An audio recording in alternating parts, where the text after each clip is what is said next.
Okay, this video is called Who is Thomas Jefferson? I just read a bunch of books on the founding fathers, and Thomas Jefferson in particular. I read two specific biographies about him. I thought he was quite interesting. In case you care, I'll tell you, like, how do I read so many books? It's easy. You just have to have a system. I always listen to a book in the car, always a book. I always read a book when I'm doing a number two. I'm always reading a book. Usually that's a medical textbook. And then at number ones, I always read a paperback of some sort. When I'm eating dinner, I'll often watch a DVD course or an online course. I mean, I don't always do that. I watch all kinds of videos, but that's a way you can very quickly, easily get through 3 books every week. Your DVD at night with dinner, your book in the car, and your book in the bathroom, and you'll easily get through 3 books a week. You know, if you get through 3 books a week, 50 weeks a year, you're going to read a minimum of 150 books a year. Okay, so anyways, here is Thomas Jefferson. He was a great, great man. He was a real tall, redheaded guy. He was a genius. He could read like in 5 or 6 languages.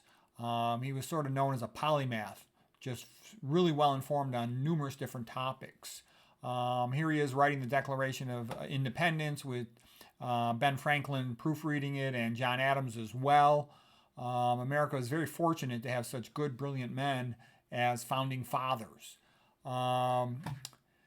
TJ, let's see what else we got about him. The Declaration of Independence was approved in 1776 by all 13 colonies. It was very important to get all 13 colonies in there so they would be able to work together to get the British to leave them alone.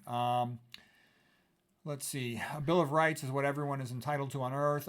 In the Declaration of Independence, Thomas Jefferson stated that all men are created equal. They are endowed by the Creator with inalienable rights. That's an important phrase there.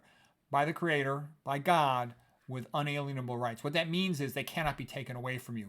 If your rights are granted by a ruler, the ruler can change their mind and take them all away from you. When they come from a society agreed upon Creator, they cannot be taken away from you. That's really important. Life, liberty, and the pursuit of happiness. Okay, now here's a picture from the First Continental Congress, and this is a very important point. They would pray during Congress.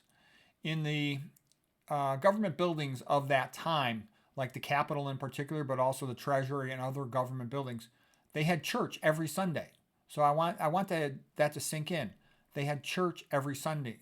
Of about the 250 men that were involved as founding fathers, either from signing the Declaration of Independence or signing the Constitution and being involved in related things, over 95% of them were devout Christians, and a large percent of the remainder were Christians, but not as intensely devout. And there were a few that were slightly a little bit different in their practices.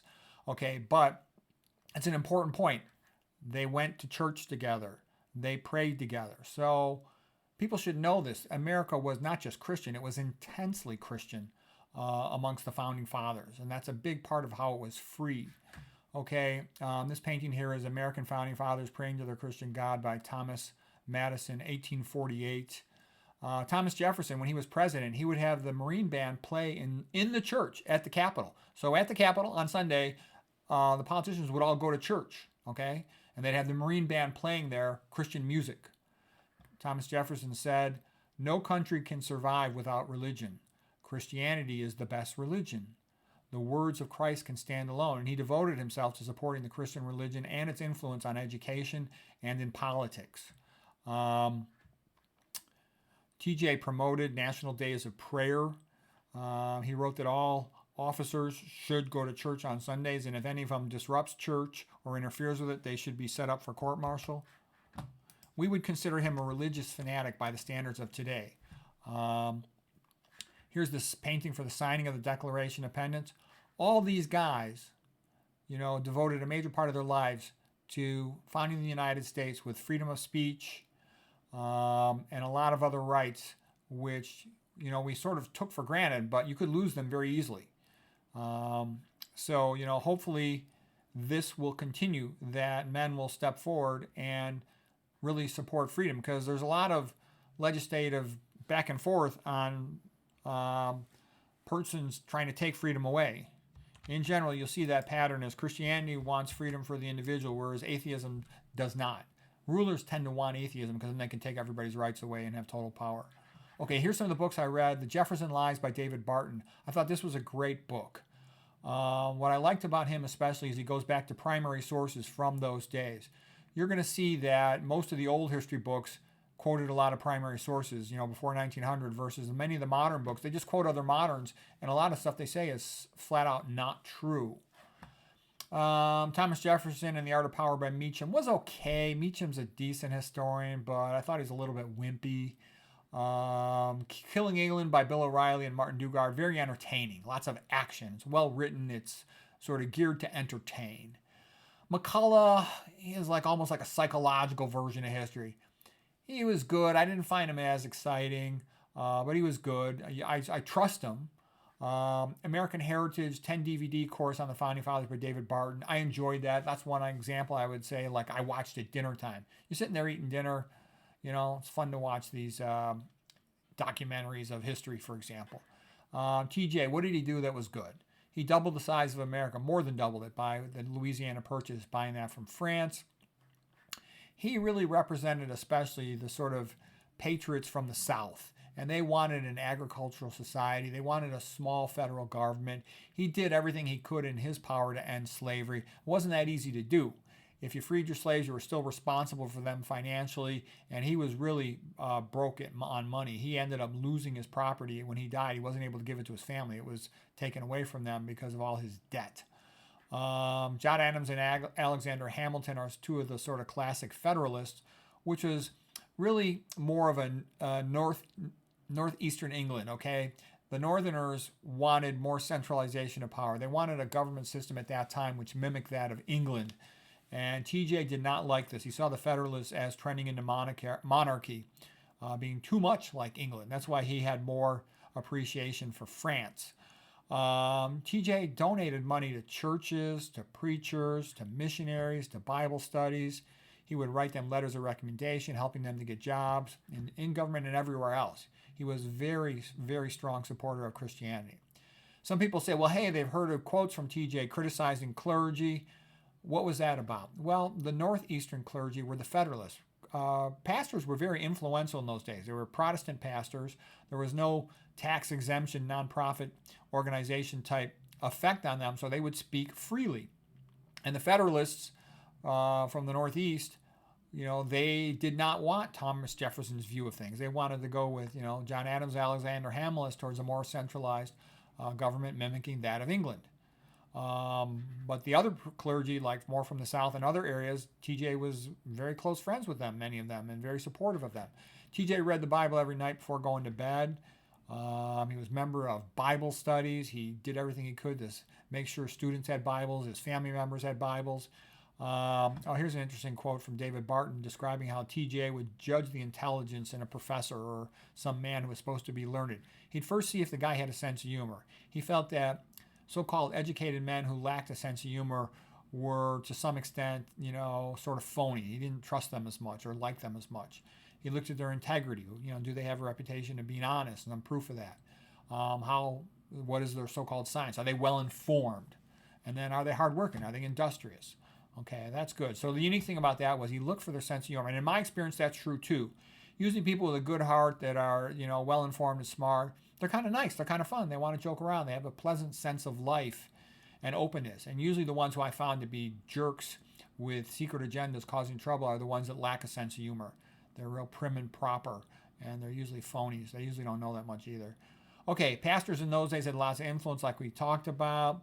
TJ said the words of Christ unite men. He called that, like a form of universal Christianity. He thought that was a great thing. But he said that many petty pastors put their own spin on things, and those things divide men, into all the separate denominations. TJ, grew up sometimes in complex circumstances where he had to live in other people's houses with his family when they went through times of poverty, and he had a very affable, likable, pleasant personality. He was sort of famous for that, always trying to avoid unnecessary confrontations or arguments. Here's a funny story about TJ. He met a man who did not know him when he was president, and the man criticized the president, TJ, very profusely. TJ found this amusing, and he told the man that he had some contacts at the White House who could get him an invitation to meet the president, TJ. So the man came to the came there and he saw that TJ was actually the president. And he was very embarrassed, but they talked for hours and became friends. So that's kind of a nice, funny story. And that would be characteristic of all these other stories I hear about him. People say, did TJ write a Bible? He never wrote a Bible. He did make a condensed summary of the life and morals of Jesus of Nazareth, which summarized the Jesu Christu quotes from the Bible. And this was actually given to all the senators for 50 years after TJ had made it.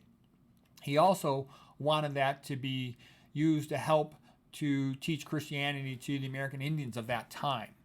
TJ, by the way, yes, he wrote the Declaration of Independence, but he did not write the Constitution or the Bill of Rights. He was in France at that time. So those are two separate things. Okay, a little more on TJ. He loved having intellectual conversations and he loved reading. His father had been very intellectual but died when he was only a teenager. Most of his life, his family was reasonably wealthy, but they did go through some serious poverty at other times. He had a big family, and that's important too. There's a lot of other men in the Jefferson family, and that's going to become relevant with regard to Sally Hemings. As it turns out, the DNA studies did not confirm TJ as the father of Sally Hemings' kids.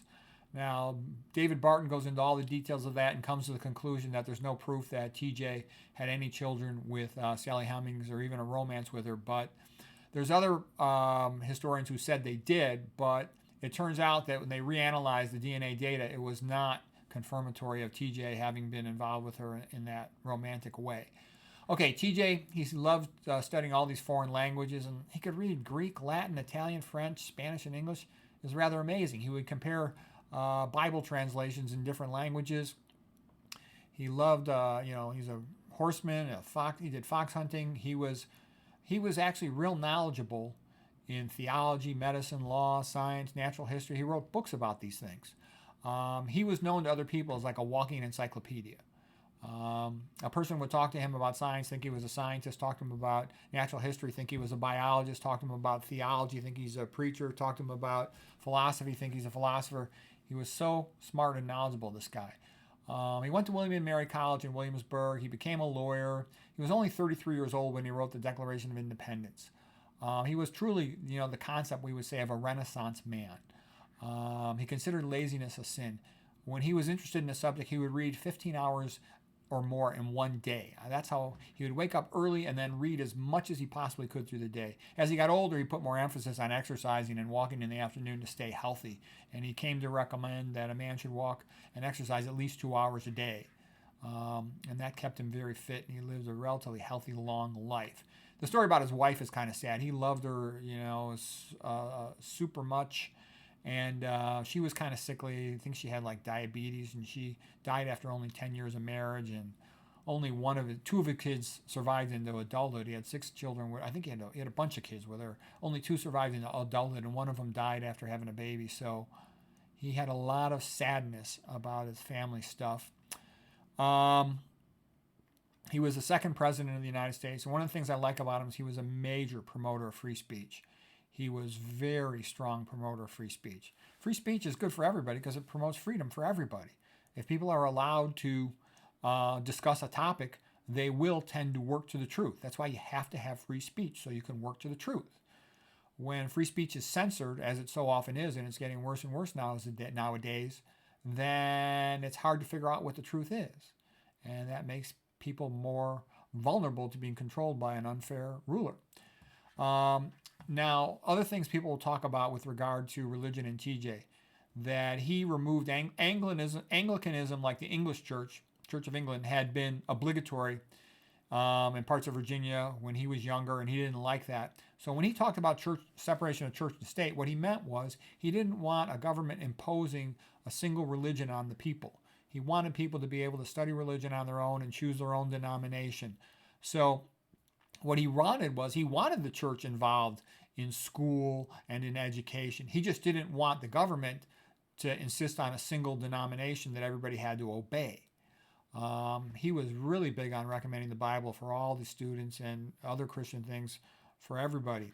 He was a member of Bible studies. He encouraged all his family and all the students at the University of Virginia to read the Bible. He repeatedly, said that Christianity was the best religion. Before he founded the University of Virginia, all the other colleges were unidenominational. This was, for one sect only of Christianity. He made University of Virginia open to all Christian denominations. It especially initially was Episcopalian like him, but it welcomed all the Christian denominations. And another example of his support, he required students to take courses on the Bible. For divinity students, they attended college free of tuition. Okay, that's another thing. He gave money to missionaries. He did lots of things to support Christianity. The reason I'm going through all this stuff is you'll have modern books that'll try to tell you that TJ was not Christian, he was an atheist. That's completely untrue. And what persons are trying to do when they write that sort of stuff is they're trying to hide the Christian history of the United States from the people, because persons who want to take freedom away from people will promote this atheistic, Darwinistic worldview, which says humans are not created in the image of God and have no intrinsic right, and the founding fathers didn't think or care about these things. That is completely untrue. They were intensely Christian. And if you study them, study the David Barton American Heritage DVDs, you'll be amazed at how Christian. We would consider them by modern standards to be a bunch of religious fanatics of Christianity. That's how Christian they were. One learns, here's a quote from McCullough, one learns the role models from history.